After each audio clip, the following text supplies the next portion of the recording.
Definite ইন্টিগ্রালের এই প্রবলেমটা দেখো ডব্লিউবিজেই মেন্সের জন্য খুবই গুরুত্বপূর্ণ। দেখতে অদ্ভুত ধরনের অঙ্ক, কিন্তু সহজে আমরা করব। দেখো লগ এক্সটাকে আমরা জেড ধরে নিই, ডেরিভেটিভ করলে 1/x dx equals to DZ হয়ে যাচ্ছে। এটা যখন আমি লিমিটটা চেঞ্জ করে দিচ্ছি, তাহলে লিমিট চেঞ্জ করলে এখানে ই স্কোয়ার সমান 2 হবে, কারণ যখন এখানে তো ই আছে তাই না, তাহলে 2টা সামনে চলে আসবে। যখন e⁴ বসাবো এক্সের ভ্যালু তখন 4 হবে, তাহলে 2 to 4। এটা যদি আমি চেঞ্জ করে ফেলি তাহলে এটা Z square plus 1 whole to the power -1 হবে, e⁴z² plus 1 whole to the power -1 plus e⁶ Z square plus 1 whole to the power হয়ে যাবে -1 আর ডিজেড। এবার দেখো এটাই হচ্ছে কিংস রুলের প্রপার্টি।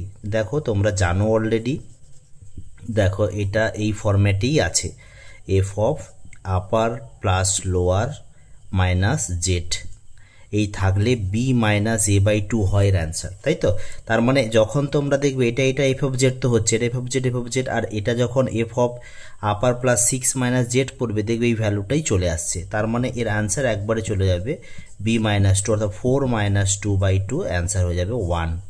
Thank you.